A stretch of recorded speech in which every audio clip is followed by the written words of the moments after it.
मित्रों, छिन्नमस्ता साधना और जोगनी साधना को तंत्र विद्या में उच्चतम स्थान प्राप्त है। यह साधना विशेष रूप से कठिन और शक्तिशाली मानी जाती है क्योंकि इसमें मां छिन्नमस्ता की उपासना की जाती है, जो 10 महाविद्याओं में प्रमुख मानी जाती हैं। इन महाविद्याओं में छिन्नमस्ता देवी को तीसरे या 5वें स्थान पर रखा गया है। यह साधना विशेष रूप से तांत्रिक क्रियाओं और ऊर्जाओं से जुड़ी होती है, जो साधक के जीवन में गहरा प्रभाव डाल सकती है।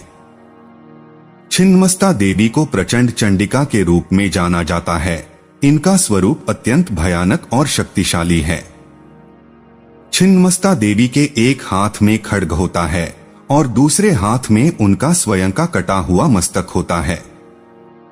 उनके मस्तक से रक्त की धाराएं बहती हैं, जिनमें से एक धारा को वे स्वयं पीती हैं और शेष 2 धाराओं को उनकी सहेलियां पीती हैं। यह प्रतीकात्मक चित्रण छिन्नमस्ता देवी की शक्तियों और आत्मनियंत्रण को दर्शाता है। छिन्नमस्ता देवी जीवन और मृत्यु, सृजन और विनाश, शक्ति और आत्मसमर्पण का प्रतीक मानी जाती हैं। मां छिन्नमस्ता की साधना अत्यंत प्रभावशाली मानी जाती है। जो साधक इस साधना को सिद्ध कर लेते हैं, उनके जीवन में असाधारण परिवर्तन आ सकते हैं। यह साधना जीवन की समस्याओं से मुक्ति दिलाने और मानसिक, शारीरिक एवं आध्यात्मिक विकास प्रदान करने में सक्षम है। छिन्नमस्ता साधना करने से साधक को मानसिक शांति, साहस और आत्मनियंत्रण प्राप्त होता है। यह साधना साधक को आत्मिक और आध्यात्मिक शक्ति प्रदान करती है, जिससे वह जीवन की किसी भी कठिनाई का सामना कर सकता है।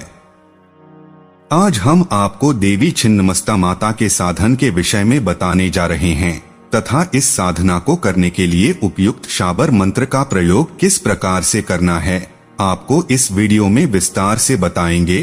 तो चलिए आगे की प्रक्रिया को देखते हैं। मित्रों, छिन्नमस्ता साधना का शाबर मंत्र अत्यंत प्रभावशाली होता है। शाबर मंत्र का तांत्रिक विद्या में विशेष महत्व है क्योंकि यह मंत्र साधारण नहीं होते, बल्कि इनका गहरा प्रभाव होता है। यह मंत्र तुरंत प्रभाव डालते हैं और साधक को अद्वितीय शक्ति और सिद्धि प्राप्त होती है। छिन्नमस्ता साधना की विधि। छिन्नमस्ता साधना के लिए साधक को विशेष तैयारी करनी होती है। यह साधना तांत्रिक साधनाओं में से एक है और इसे सतर्कता और सावधानी पूर्वक करना आवश्यक होता है। इस साधना को करने से पहले साधक को एक गुरु या तांत्रिक मार्गदर्शक की आवश्यकता होती है, क्योंकि बिना मार्गदर्शन के इस साधना को करना खतरनाक हो सकता है। साधना के दौरान साधक को शुद्धता और ब्रह्मचर्य का पालन करना आवश्यक होता है। छिन्नमस्ता साधना को करने के लिए शुक्रवार का दिन अत्यंत शुभ माना जाता है। यह साधना एक दिन की होती है, लेकिन इसे सफलता के लिए पूरे दिल, श्रद्धा और ध्यान से किया जाता है। साधना शुरू करने से पहले साधक को चाहिए कि वह स्नान करके साफ स्वच्छ हो जाए तथा पीला वस्त्र धारण करें। फिर जहां पर साधना करना है, उस स्थान पर साधक को एक चौकी पर लाल कपड़ा बिछाना होता है। यह कपड़ा शक्तियों और ऊर्जाओं का प्रतिनिधित्व करता है। इसके ऊपर छिन्नमस्ता देवी की प्रतिमा को स्थापित किया जाता है। इसके बाद माता देवी छिन्नमस्ता को सुगंधित इत्र अर्पित करना चाहिए और चमेली के फूलों का हार चढ़ाना चाहिए। यह क्रिया साधक के ध्यान और पूजा में मदद करती है और देवी को प्रसन्न करती है। साधक को सुबह ही इस साधना की तैयारी पूरी कर लेनी चाहिए और तांत्रिक मार्गदर्शन में ही यह साधना आरंभ करनी चाहिए, ताकि साधना विधिपूर्वक संपन्न हो सके। साधना प्रक्रिया। साधक को पूरे दिन छिन्नमस्ता देवी का ध्यान करना चाहिए। देवी का ध्यान करना साधक के मन और आत्मा को साधना के लिए तैयार करता है। इससे साधक की आत्मिक शक्ति बढ़ती है और साधना में एकाग्रता आती है। जब जब रात्रि हो जाए तो रात्रि के समय ठीक 9 बजे से साधक को रुद्राक्ष की माला लेकर मंत्र का जाप शुरू करना चाहिए। यह जाप पूरी रात करना होता है। मंत्र जाप के दौरान साधना को बीच में छोड़ना नहीं चाहिए, क्योंकि इससे साधना खंडित हो जाती है। साधक को साधना के दौरान देशी घी का अखंड दीपक जलाए रखना चाहिए। यह दीपक साधना में निरंतरता और स्थिरता का प्रतीक होता है और साधक के ध्यान को सशक्त बनाता है। यह शाबर मंत्र अत्यधिक प्रभावशाली और शक्तिशाली है। इसे विशेष रूप से तांत्रिक साधनाओं के लिए उपयोग किया जाता है। मंत्र इस प्रकार है। आगारी जो गुरु यागे जोगी, गुरु दंड बतिया करिया बलई योरी, जोगन मुख अनरिता गाती रही रतिया, जो जोगान चल इन एक लिया गो मारो हे तालिया, गो जोगान बांधू नजरिया गो जोगण्या पहिया, ना आए तो दुहाई मैया वनिता की, दुहाई सलीमा पैगंबर की, दुहाई चलाई छू। यह मंत्र साधक को ध्यान केंद्रित करने और देवी की कृपा प्राप्त करने में सहायता करता है। मंत्र जाप के दौरान साधक को एकाग्रता बनाए रखनी चाहिए और पूरी निष्ठा के साथ जाप करना चाहिए। मंत्र का सही उच्चारण और विधि से जाप करना आवश्यक होता है ताकि साधक को साधना में सफलता मिल सके। साधना के नियम। छिन्नमस्ता माता की प्रतिमा को साधक को स्वयं स्थापित नहीं करना चाहिए। इसके लिए किसी तांत्रिक या गुरु की सहायता लेनी चाहिए जो इस विधि में पारंगत हो।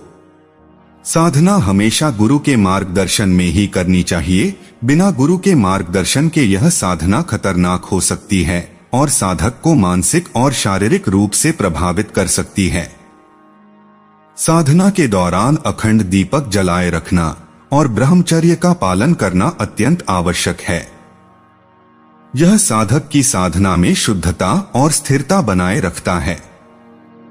साधना के दौरान साधक को विभिन्न प्रकार के अनुभव हो सकते हैं। ये अनुभव साधक को विचलित कर सकते हैं, लेकिन साधक को अपनी साधना में ध्यान केंद्रित रखना चाहिए और उसे खंडित नहीं करना चाहिए।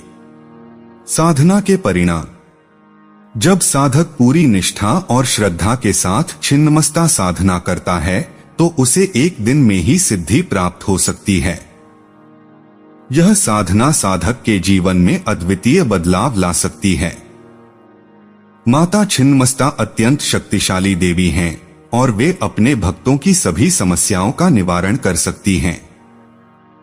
साधक को इस साधना का उपयोग जनहित के लिए करना चाहिए। यदि इस साधना का दुरुपयोग किया जाता है तो इसके परिणाम घातक हो सकते हैं और साधक स्वयं संकट में आ सकता है। छिन्नमस्ता साधना तंत्र की देवी से जुड़ी साधना है और इसे अत्यंत सावधानी पूर्वक करना चाहिए। साधक को इस साधना के दौरान अपने मन और आत्मा को पूरी तरह से छिन्नमस्ता देवी के प्रति समर्पित करना चाहिए ताकि उसे देवी की कृपा प्राप्त हो सके और साधना में सफलता प्राप्त हो। मां छिन्नमस्ता की साधना अत्यंत प्रभावशाली और शक्तिशाली मानी जाती है। यह साधना साधक को मानसिक, शारीरिक और आत्मिक शक्ति प्रदान करती है। साधना के दौरान सावधानी बरतना आवश्यक है क्योंकि यह साधना अत्यंत कठिन मानी जाती है। साधक को गुरु या तांत्रिक मार्गदर्शक की सहायता से ही इस साधना को करना चाहिए ताकि साधना विधिपूर्वक संपन्न हो और साधक को साधना में सफलता प्राप्त हो।